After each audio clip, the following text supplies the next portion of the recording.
yes, relaxation. It's an important part of learning, taking a break.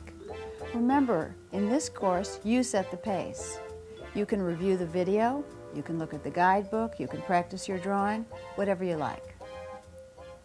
There's an interesting way to begin contour drawing.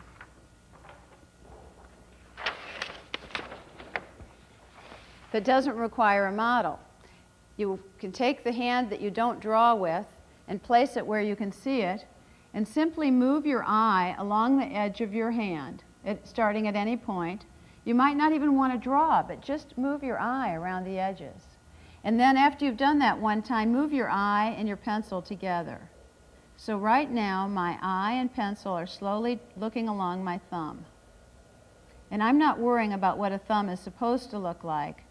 I'm just seeing if I can capture as many of these lines as I can. And if a line sort of disappears or meets another line, I'll indicate that. And if I run into a little shadow shape, I may stop and fill that in. And I could continue. Now, the final drawing might be somewhat misshapen. It may not look exactly like a hand. But the experience that I've had of connecting what my eye sees with the movement of the hand is what's important. If you're stuck somewhere in traffic or waiting in a doctor's office and you don't have a pencil and paper with you, you can still practice drawing because you can practice seeing. If there's a car parked in front of you, follow the bumper and the car and the line that goes back down the trunk of the car and up the side. Follow it with your eye. Just notice those lines and contours. Learn to see, because that's really the beginning of learning to draw. You know, I think I'm beginning to get it. Line, shape, shadow. And now with this, I can even draw a straight line. Let's take a look at the way other artists have handled drawing the face. This is a self-portrait by artist Kathy Ferris. And it's interesting to notice how much she has done to define the face by using shadows. For example, the nose on one side in particular is in shadow, and then that shadow then defines the area under her eye as well as above the eye. And you get a real sense of the roundness, for example, in this area above the eye because of that shadow. The line where her lips meet is a very prominent line in the drawing, and it gives you a real sense of the character of her face. In her case, because her hair is an important element of her look, she spent more time drawing the individual curls. But there's also areas where it's just quite dark. And the reason that you have a sense of all the intricacy is particularly because at the outline edges, she's drawn the individual curls. Also notice how much the shadow tells you about her neck. You can really see this area here where it's slightly concave. You have a sense of roundedness of the shoulder where it's darker. And just the slightest indication of the line here tells you where the strap of her garment is. Also, there are highlights in the eyes, which give that sort of lively look to the eyes. And she was looking up slightly into a mirror as she drew herself, so you can see that angle in the way that she's drawn it. But this is just pencil on paper by someone who's very skilled. Another artist who does a lot of portraits, which end up as paintings, is Gilbert Early. And he loaned me a sketch. This is a drawing he did some time ago of his son. It's a very quick sketch, and yet it really captures the child nicely. Again, for a child, you usually don't define the nose as much, so there's just a little shadow defining the nose. But look at how strong that line is where the lips meet.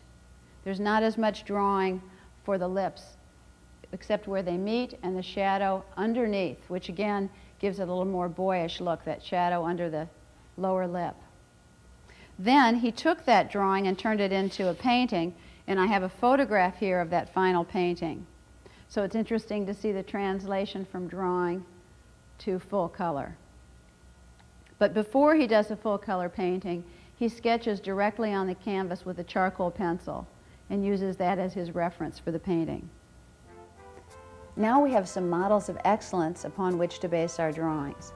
But even the most complex drawings are based upon the simple practice of seeing line and shadow and capturing them on paper. So now let's take a look again at the notion of drawing from a photograph. If you want to draw a child, for example, a photograph is much easier. And you may not have someone to pose for you. So work from a photo that's large enough for you to see clearly. And what we're going to do now is draw this specific face from a photograph. So let me start over by telling you how I would set that up.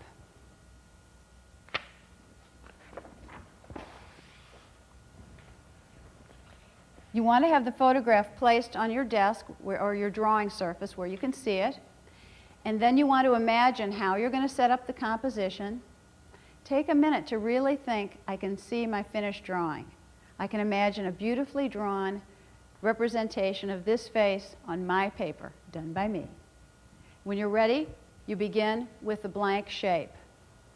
You place the eyes and nose and so on roughly where they're going to be, and when you have it roughed in and you feel those proportions are correct, only then do you begin looking at the specific details and drawing, beginning with the eye if you like, or the mouth, wherever you want to begin. I have some suggestions for you as you're drawing, some ways that you can look for errors or problems in your drawing and correct them.